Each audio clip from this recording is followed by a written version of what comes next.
Hello friends, welcome to Babli cookings channel. आज हम आप लोगों के साथ रेस्टोरेंट स्टाइल ये दही वड़े की रेसिपी लेकर आए हैं। आप जैसा कि देख के ही समझ गए होंगे कितने टेस्टी दिख रहे हैं और ये बहुत ही अच्छे बने हुए हैं। आप इसको घर पे बहुत ही आसानी से बना सकते हैं। तो आप लोग प्लीज़ मेरा पूरा वीडियो देखिएगा। हम आप लोगों के साथ बहुत ही टेस्टी और स्पेशल मसाला की रेसिपी भी शेयर करेंगे जो दही बड़े के ऊपर डाला जाता है। तो सबसे पहले आप लोगों से रिक्वेस्ट है, आप लोग प्लीज़ मेरे चैनल को सब्सक्राइब कर दीजिए और मेरे वीडियो को लाइक ज़रूर कर दीजिए। तो चलिए रेसिपी देख लेते हैं।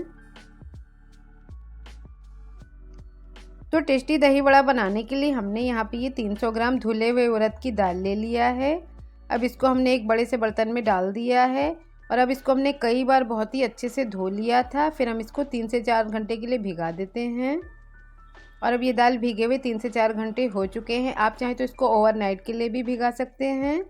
तो अब हमने इसका पानी निकाल कर एक मिक्सर जार में ट्रांसफ़र कर लिया है। और अब हमने यहाँ पे ये बहुत थोड़ा सा पानी यानी कि ये 4 बड़े चम्मच पानी हमने डाल के इसका एक गाढ़ा पेस्ट तैयार कर लिया है। ये देखिए इस तरह से गाढ़ा रहना चाहिए। अगर आपका बैटर पतला होगा तो फिर बड़े का शेप अच्छे से नहीं बनेगा। तो अब इसको हमने एक बोल में डाल दिया है। हमने सारी दाल को पीस लिया था और अब इसको बहुत ही अच्छे से हमें इस तरह से चम्मच से या फिर आप हाथों से भी इसको फेंट सकते हैं। हम इसको इस तरह से लगातार चलाते हुए 7 से 8 मिनट तक फेंट लेंगे। और अब देखिए दाल कितनी हल्की हो गई है, कितनी फ्लफ़ी हो गई है। तो अब हम यहाँ पे ये एक बोल में 500 ग्राम यानी कि आधा किलो के करीब ये दही ले लिया है हमने। और अब हम यहाँ पे ये 5 बड़े चम्मच चीनी डाल रहे हैं।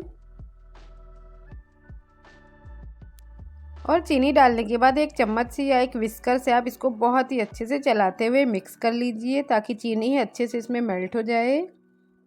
आप चाहें तो अगर आपका दही बहुत गाढ़ा है तो आप आधा कप पानी डाल सकते हैं। हमने यहाँ पे ये आधा कप पानी ऐड कर लिया है और इसको बहुत ही अच्छे से चला दिया है। अब ये दाल ले लेनी है जो हमने फेंट के रखी थी। ये आधा चम्मच भर के हमने भुने हुए ज़ीरा का पाउडर डाल दिया है और नमक हम डाल रहे हैं आधा चम्मच। आप अपने टेस्ट के अकॉर्डिंग रखिए। और अब इसको बहुत ही अच्छे से हमें 3 से 4 मिनट तक मिक्स कर लेना है। इसको इस तरह से चलाते हुए हम फेंट लेंगे।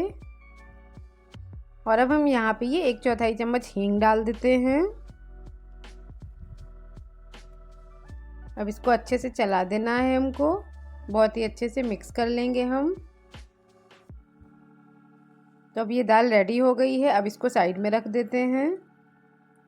और अब एक कढ़ाई में हमने डीप फ्राई करने के लिए यहाँ पे कुकिंग ऑयल ले लिया है। अब इसको अच्छे से गर्म कर लेना है और एक कटोरी में देखिए इस तरह से हमने पानी ले लिया है। अब इसको रख देना है आपको इस साइड में। और यहाँ पे थोड़े से हमने ड्राई फ्रूट्स ले लिए हैं यानी कि ये किशमिश है और थोड़े से काजू हैं। हम वड़ों में इनकी स्टफिंग करेंगे, आप इसके बिना भी बना सकते हैं। तो अब हमने हाथ को भिगा लिया है और इस तरह से हमने थोड़ा सा बैटर ले लिया है। ध्यान रखना है कि आपको हाथों को भिगा लेना है ताकि ये चिपके ना। और एक काजू रख दिया है और अब इस तरह से रफली गोला बना लेना है हमको। हमें ये बड़ों का शेप बना लेना है और अब इस तेल में डालते जाएंगे। हमने फ्लेम को भी मीडियम रखा हुआ है।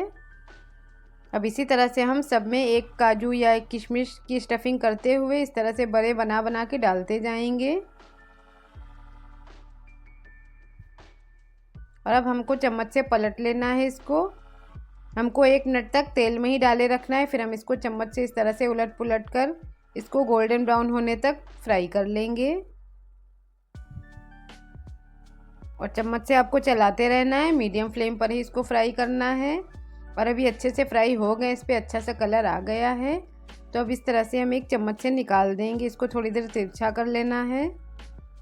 सारा एक्स्ट्रा ऑयल हमें इसी में डाल देना है। और आप देख सकते हैं कितने अच्छे हमारे बड़े बन के तैयार हुए हैं। आप इसके कलर से ही समझ सकते हैं कितने अच्छे बने हुए हैं। और जितना डाला था हमने उससे साइज़ में ये डबल हो गया। और देखिए कितना सॉफ्ट है, ये कितना फ्लफ़ी है। तो इसी तरह से हम बाकी के बचे हुए बड़े भी फ्राई कर लेते हैं।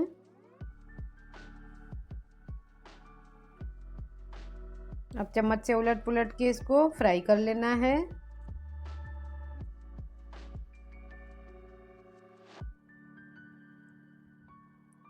तो अब इनको भी हम निकाल लेते हैं। ये भी अच्छे से फ्राई हो गए हैं।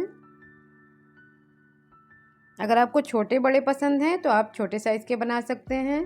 तो अब सारे बड़े हमने टिश्यू पेपर पे निकाल लिए हैं और अब एक बड़े से बर्तन में हमको गर्म पानी ले लेना है। हमने लगभग 4 कप पानी यहाँ पे लिया हुआ है और अब इस गर्म पानी में हम डाल देते हैं सारे बड़े और अब इनको अच्छे से हमें पानी में डिप कर लेना है। चम्मच से देखिए इस तरह से चलाते हुए हम डिप कर लेंगे। अब हम यहाँ पे एक प्लेट ढक देते हैं और 5 मिनट के लिए इसको छोड़ देते हैं। तो जब तक वड़े ये भीग रहे हैं हम तब तक इसका मसाला तैयार कर लेते हैं। तो उसके लिए एक कढ़ाई हमने गरम कर लिया है और 2 बड़े चम्मच भर भर के हमको ये ज़ीरा डाल देना है और 2 बड़े चम्मच भर भर के हमको यहाँ पे ये अजवाइन डाल देनी है और अब 1 बड़ा चम्मच भर के ये लाल मिर्च का पाउडर डाल दिया है। पिंक सॉल्ट यानी कि ये काला नमक 1 बड़ा चम्मच। नमक आप अपने टेस्ट के अकॉर्डिंग रखिए, हम यहाँ पे 1 चम्मच से थोड़ा सा कम डाल रहे हैं। और ये काली मिर्च का पाउडर आधा बड़ा चम्मच डाल देना है। चाट मसाला पाउडर 1 बड़ा चम्मच। और अब ये सारी चीज़ों को हम अच्छे से रोस्ट कर लेंगे 3 से 4 मिनट तक। बस 3 से 4 मिनट तक ही इसको मीडियम फ्लेम पे रोस्ट करना है, इससे ज़्यादा नहीं हमको इसको पकाना है। तो अब ये रोस्ट हो गया। अब हमने फ्लेम को ऑफ़ कर दिया है और अब इसको पीस लेना है। हमने इसको मिक्सर जार में डाल दिया और देखिए इस तरह से हमने इसका फ़ाइन पाउडर बना लिया है और इसको एक बर्तन में करके रख दिया है। तो अब दही भी हमारा रेडी है और बड़े भी हमारे बिल्कुल रेडी हैं। तो चलिए इसको एक प्लेट में निकालते हैं। तो इस तरह से हम बड़ों को दबा दबा कर हाथों से सारा पानी निकाल देंगे और एक प्लेट में रखते जाएंगे।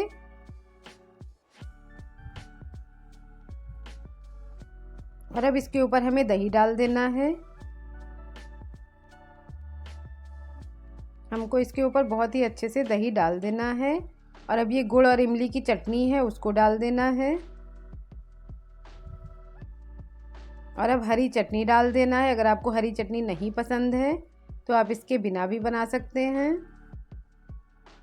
तो अब हमने हरी चटनी भी डाल दिया है और जो ये हमने पाउडर बना के रखा था मसाले का वो डाल देना है 1 चम्मच। ये अगर मसाला बच जाए तो आगे भी काम आ जाता है जब भी हम दही बड़े बनाते हैं। और अब ये आलू भुजिया ले लेना है, ये डाल देना है। अगर आपके पास अनार के दाने हैं तो आप वो भी डाल सकते हैं, तो देखने में काफ़ी टेस्टी ये लगते हैं। तो अब देखिए ये हमारे दही बड़े बिल्कुल रेडी हो चुके हैं और आप देख सकते हैं ये मार्केट से भी ज़्यादा टेस्टी लग रहे हैं। ये बहुत ही ज़्यादा अच्छे बने हुए हैं और ये बिल्कुल सॉफ्ट बने हुए हैं। हमने एक ट्राई करके देखा था तो ये बहुत ही ज़्यादा टेस्टी बने हुए हैं। तो आप लोगों से रिक्वेस्ट है आप लोग प्लीज़ मेरे चैनल को सब्सक्राइब कर दीजिए और मेरे वीडियो को लाइक करना तो बिल्कुल ना भूलिए। आप लोग प्लीज़ मेरे वीडियो के नीचे लाइक का बटन ज़रूर प्रेस करिए, ये बिल्कुल फ्री होता है। तो फिर मिलते हैं अगली मज़ेदार रेसिपी के साथ। बाय।